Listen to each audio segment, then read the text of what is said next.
とにかく5秒でいいから全員黙ってくれないだろうか。最悪な状況だということは重々承知している。他の者もそうだろう。だからとにかく呼吸を整えてくれないか。頼む。ゲートウェイを通って地表にテレポートした時、最悪の状況は脱したと思っていた。だがいざ来てみると、この惑星自体が焼き尽くされていたことが分かった。まさに世界滅亡後に訪れた悪夢だ。出発点に戻ったと感じている者もいるようだ。だが正確に言うと、それは正しくない。我々にはテック装備、物資、テイム済みの動物、それにかなりの量の人的資産がある。自由に使える道具が山ほどあるというわけだ。あと私に必要なのはある程度のスペースと考える時間だけだ。これは新しい暗号なのだ。解読する必要がある。拠点を構えるのにちょうどいい場所を見つけたようだ。前方にあるクレーターであれば我々の望む全ての条件を満たしているはずだ。メーリンがペットを連れて偵察を行った。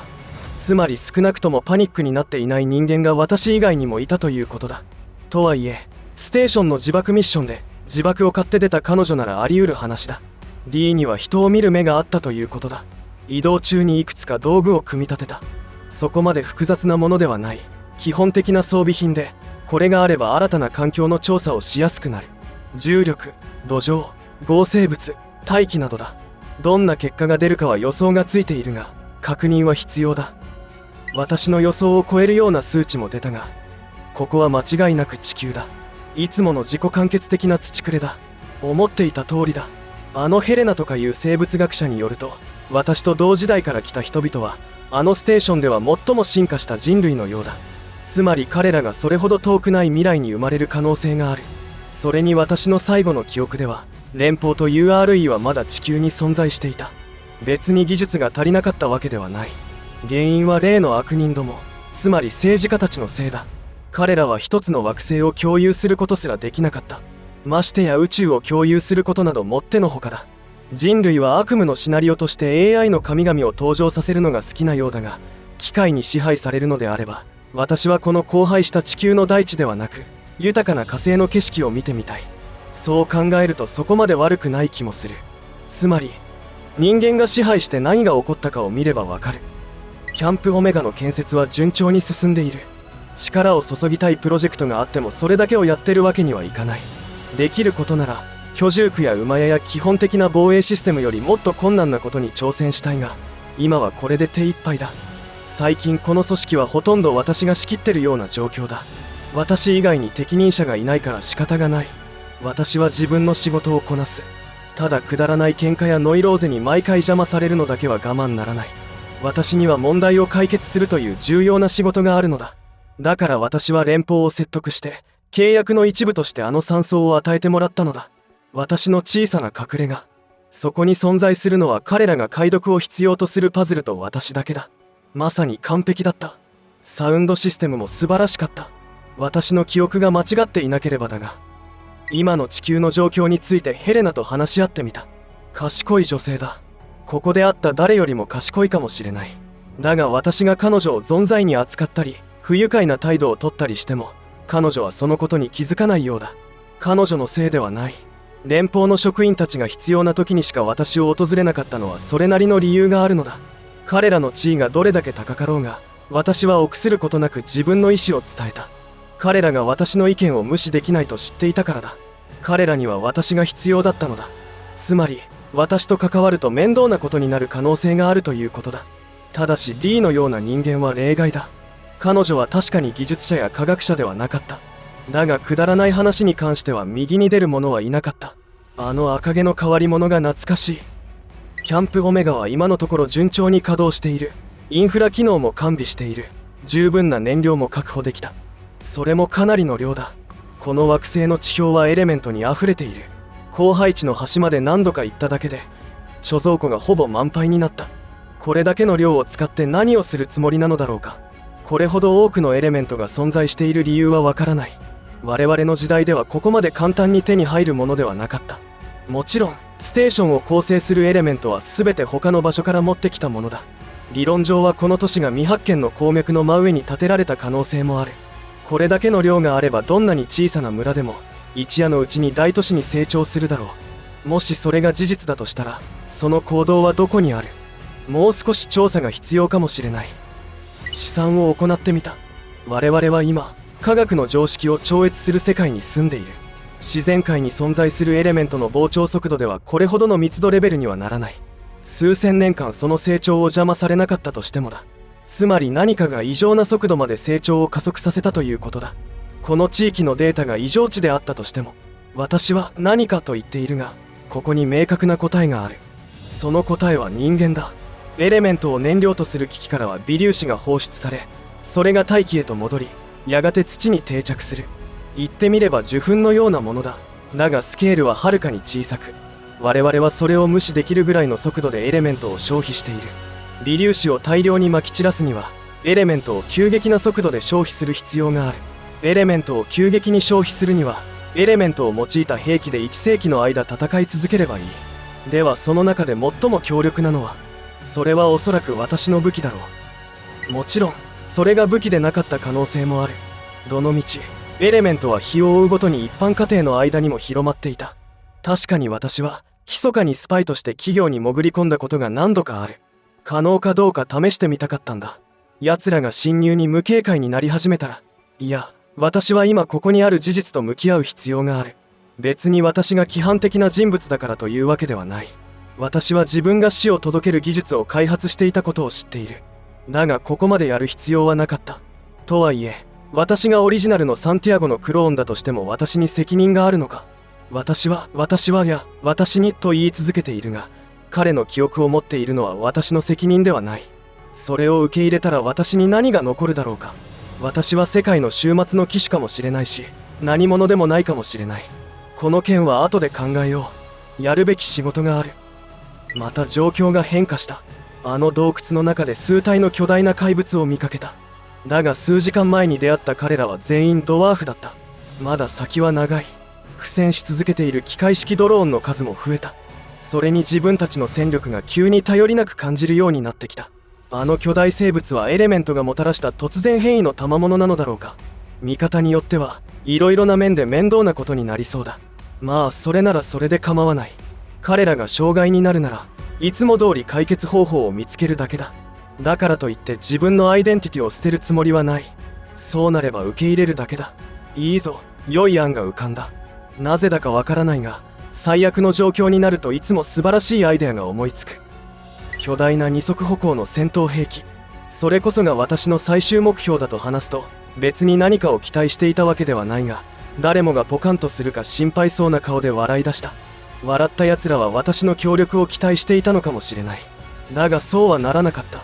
なるほど、そういうことか。ようやく分かったぞ。やはり思っていた通りだ。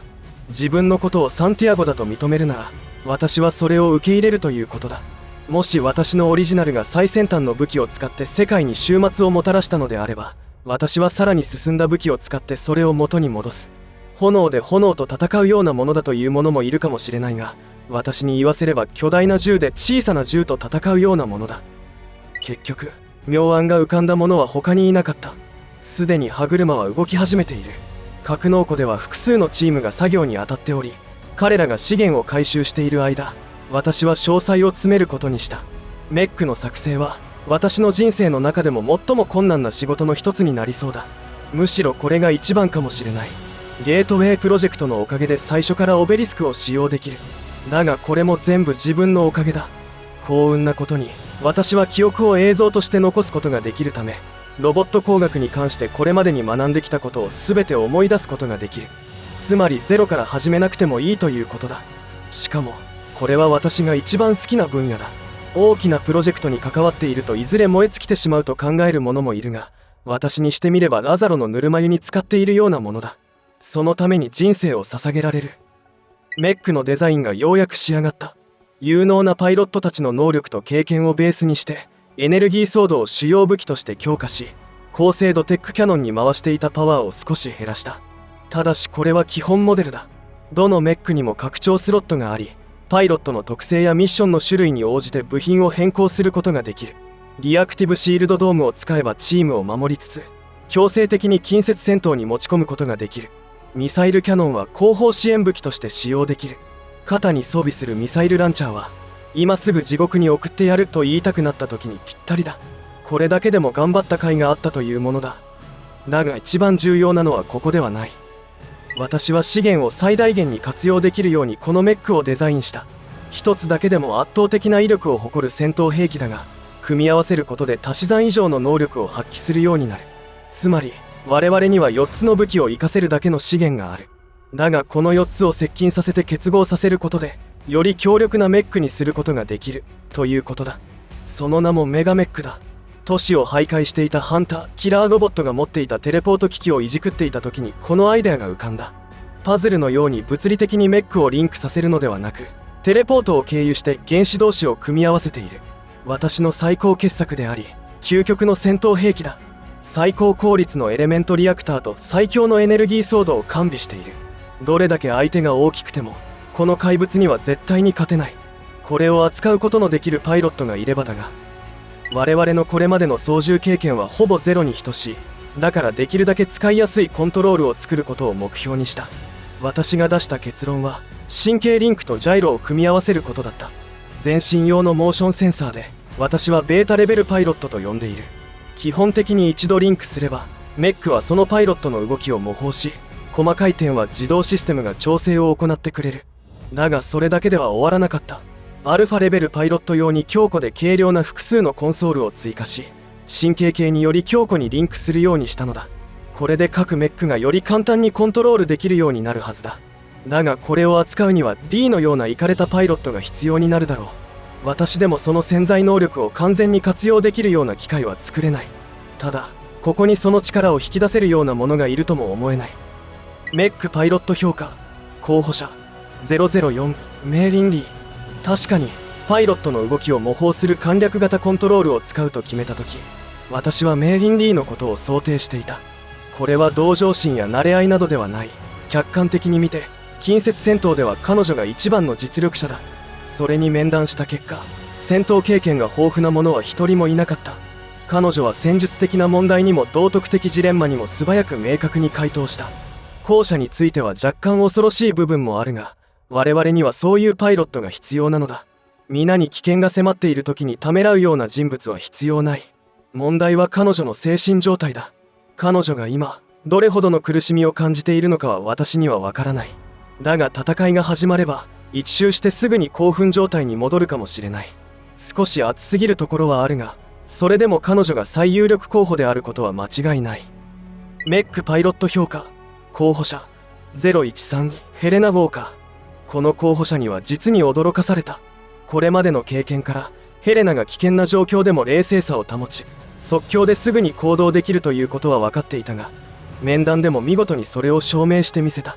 想像力があり冷静沈着。そこまで攻撃的ではないが、メーリンは4人必要ない。彼女は実直だったが注目に値するほどではなかった。少なくとも彼女をプロトタイプに乗せてそのシンクロ率を見るまではそういう印象だった。彼女は全ての値で限界値を記録したのだ。彼女の神経系が他のものよりも優れているのだろうか。これより高い数値を記録できる可能性もある。彼女であればさらに進んだ技術との神経リンクを確立できるかもしれない。この件はまた後で検討するとして、どうやら2番目のパイロットを見つけたようだ。メックパイロット評価候補者022高谷一馬。私が誰にも邪魔されずにテラン連邦に協力できたのは URE がカズマのような間抜けな連中ばかりだったからだ。とにかくうるさくて不愉快で独善的と言うべきか、世間知らずな連中だ。彼は面談で厳しい選択を迫られた。我々が犠牲をやむなしと考えていると知らなかったからだ。お利口な考え方だが、我々はここで生きていかなければならないのだ。私は自分の言ったことは守る。彼の記憶はアカデミーを出た直後に失われるかもしれない。だが彼は本物の軍事訓練を受けた貴重な人材だ。シンクロスコアもなかなかのものだ。おしゃべりな URE 共振者であろうがなかろうが、彼は残された選択肢の中では最も有力な候補と言える。私の個人的な偏見は関係ない。メックパイロット評価最終候補者サンティアゴ。私がテスト目的以外で自分の作ったものを使ってみたいと思うことはほとんどない。自分のアイデアが実現してしまうと、それが私のシステムから外れてしまったような感覚になり、そのアイデア自体に魅力を感じなくなってしまうというのがその理由の一つだ。そうすることでアイデアの純粋さが失われてしまうという気持ちもある。偉大な画家が自分の作品を壁に飾るだろうか。残念なことに今回は私に選択肢は与えられていない。私は誰よりもメックに詳しい。そして私よりシンクロ率が高いのはヘレナだけだ。おそらく私がシンクロシステムを自分でテストしたことが原因だろう。間抜けなミスだ。どうやら仕事量が2倍になりそうだ。構築がフェーズ3に到達した今、優秀な候補者たちとの面会時間をもっと増やさなければならない。メックは今のところ誰でも使うことができる。だが特定のパイロットの特性と動きに合わせて調整すれば、その戦闘効率を最適化することができる。それに彼らにはそのコントロール方法に慣れてもらう必要がある。この作業に関してはあまり気が乗らない。私はコンピューターと格闘している人物を30秒見ただけで、そこを変われと言い出してしまうタイプの人物なのだ。しかもこれは私の最高傑作だ。インターネットブラウザではない。苦労することになりそうだ。メイリンはコックピットになれるのに苦労している。無理もない。古代中国にはこれを表現するための言葉すらないのだ。それでも彼女がくじけないのはその持ち前の忍耐力のおかげだ。彼女ならいずれコツをつかめるだろう。我々のセッションは非常に静かだ。これだけ時間があればさぞ親密な関係になっていると思うかもしれないが、我々の間には常に D がいた。つまりメイリンとはビジネス関係ということだ。彼女が苦しんでいようが、私がイライラしようが関係ない。彼女と初めて雑談をしたのは彼女から練習に誘われた時だった。私もこれで晴れてパイロットだ。後に私の足が講義を行ってきたが、次のセッションはかなりうまくいった。フレンドリーすぎず、雑談も多くなく、円滑に進んだ。まるで奇妙にも言葉を交わすことなく、非社交的にお互いを理解できたかのようだった。私はそこまで自信がないが、まあいいだろう。ヘレナのセッションはフラストレーションのたまる内容となった。彼女のシンクロ率が1桁台に落ちることは一度もなく、誤りを指摘すればしっかりと理解してくれる。だがなぜかいざ実行する段階になると彼女は壁にぶち当たる。彼女も皆と同じように努力している。しかも適当にあしらうのがためらわれるほど人を助けたいという思いが強い。そのせいか彼女がかなり遅れをとっていることをどうにも言い出しづらい。彼女は棒の先についた人参のような、もっと分かりやすいことに集中する必要があるのかもしれない。彼女は前からステーションの裏に隠された真実を突き止めたいと言っていた。先日私のスキャナーが異常なシグナルを検知した。私は人生の相談役にはなれないが、これは使えるかもしれない。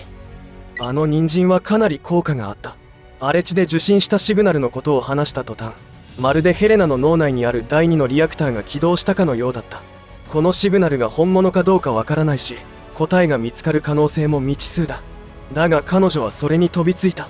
私は彼女の熱意に圧倒され、思わず必要以上のことも喋ってしまった。クローンの件や過去に対する我々の責任の有無について話題にするつもりはなかった。だが私にはその悩みを打ち明ける必要があったのかもしれない。それが助けになったかどうかはわからないが、とにかく次のメックセッションが始まる頃にはヘレナはすっかり調子を取り戻していた。後になって考えてみると、彼女は自信がなかったのかもしれない。自分のシンクロ率はただの偶然でしかないと自分に言い聞かせていたようだ。しばらく批判は控えめにした方がいいかもしれない。少なくとも私自身のセッションは順調に進んでいる。今でも自分の作品に乗って戦いたいとは思わない。それでも格納庫にいるのが私とメックだけになった時だけは本当にリラックスすることができる。私はただ単に長時間働いているだけではない。私はゲートウェイプロジェクトでもかなりの時間を費やした。その前のテック爆弾の時もだ。今の私は長時間働くと同時に他人の相手もしている。しかもずっとだ。パイロットセッションは改善されつつあるが、それ以外のことも私がやらなければならないのか。サンティアゴ、水道管が壊れた。サンティアゴ、誰それが弾を無駄遣いしている。常に邪魔が入る。コックピットに隠れてしばらく眠りたい気分だ。おそらく誰にも見つからないだろう。なぜうまくいかない。私のテレポートシミュレーションではメックのパワーシステムは完璧に融合する。それなのになぜリアクターが止まってしまうんだ。エラーの発生理由がわからない。だがそれを無視してそのエラーがもし正しかったら、融合プロセスによって壊滅的なリアクターのメルトダウンが引き起こされることになるだろう。ありえない。この計画は道半ば頓挫してしまうのか。これがこの計画全体で最も重要な分岐点になるのか。故郷にいる時はこんなミスは絶対に犯さなかった。だがそれはおそらくオリジナルのサンティアゴが私よりも優秀だったからだ。私が近似値的な存在でしかないとしたら劣化した部分があるのかもしれない。いや、私ならどうにかなる。いつもそうやってきた。シミュレーション 157B はまた失敗した。エラー 612A4 いつも通りだ。リアクター結合にほとんどチャージされない。プロジェクトの失敗経験はある。だがこんなのは初めてだ。しかもこんな壮大なものではなく、ゴール間近での失敗しかなかった。なぜこんなことになるんだ。これは私の長い人生の中でも最高傑作だ。このままだと私の評判が台無しになってしまう。何としても実現する必要がある。そうしなければ太陽の周りを回る死んだ石の塊が私の遺産になる。さらに30回シミュレーションを行った。寝るまでにもう30回シミュレーションできそうだ。もし他のエラーが発生したら、その変数の影響を受けている部分の隔離作業を始められる。とにかく私に仕事を与えてくれ。何でも構わない。あの愚か者たちがあんな趣味の悪いことをするとは思っていなかった。そこまでして私に嫌われたいのだろうか。何のシミュレーションをしていたのか覚えていないが、私はついに意識を失った。そして気がつくと、緊急事態に対処させるためにヘレナとカズマが私を引きずっていた。私が寝ぼけていなかったら、彼らが嘘をついていたことを見抜いていただろう。だが現実はそうではなかった。そしてケーキを見た時に初めて理解できた。今日が何日なのかは誰もはっきりとはわからない。だが皆によって今日が6月26日、つまり私の誕生日だと決められたようだ。彼らによると、それが理由で私は今日は働けないとのことだった。私は出来の悪いケーキを食べて、楽しむ必要に迫られた。死にたい気分だ。まあいい。ケーキはそこまで悪くなかった。それに多少は楽しむことができた。ただ彼らにそんなことは言えない。そんなことをすれば私の評判はガタ落ちだ。あの愚か者たちめ。エネルギーフローの問題があれほど簡単に解決できるとは思っていなかった。誕生日委員会に一日中拘束された後、仕事に戻ってから数時間のうちに解決してしまったのだ。つまり私がすべきことは、一旦距離を置き、新たな視点から見直すことだったのだ。それ以降、全てが順調に進んでいる。パイロット訓練はもう少しで完了するし、部品の大半の組み立ては終わっている。それにチーム全体の作業効率もピークに達している。カズマですら文句のつけようのない仕事ぶりだ。勘違いはしないでくれ。彼らは今でも愚か者たちだ。彼らは私の愚か者たちなのだ。それだけだ。メックの構築が最終フェーズに入ったため、私はパイロットチームにちょっとした報酬を与え、メガメックの融合プロシージャーをシミュレートすることにした。実際に行うにはまだ数週間かかるだろうが、このシミュレーションは非常に精度が高い。予想より良い結果が出た。3度目の実験で完全に連携が取れた。誰が体のどのパーツを動かすかということについて、冗談めかした話し合いをしたことが功を奏したようだ。メーリンはソードアームのスイッチを切ることを頑なに拒否し、ヘレナは説得されて足の担当から外された。そうでなければ我々が踏み潰されてしまう。技術者の道義に反していることは分かっている。だが今はこれを自分で動かすのが楽しみになってきた。純粋さなどどうでもいい。早すぎる。こんなに早く見つかるとは。我々が目にしたあの巨大な怪物たちこそが、このメックプロジェクトを進めるきっかけとなった生物なのか。奴らの一部がキャンプオメガの方に向かっていった。しかも機械式ドローンや変異動物などを引き連れていた。できるだけ早く動く必要がある。だが夜通し作業を進めたところで、奴らとの戦いにはメックを一つしか使用できないだろう。ツートップだ。他のメックも完成間近だが、最終起動プロシージャーを省略すればパイロットを危険にさらすことになる。彼らならそのリスクを受け入れるだろうが、私にはできない。なぜ今なのだろうか。あと半日あればリンクアップできたはずだ。我々はあと一歩のところまで来ていたのだ。一台のメック、それが我々の全戦力だ。こうなったのは私の機械をベータテストに使用していたからだ。私だけで片付けられるとは思わない。歩兵のサポートがあったとしてもだ。だが今すぐ出発して奴らの注意を引きつければ、他の準備が整うまで時間を稼ぐことができる。残念なことに、我々にはこのメックに代わるような資源がない。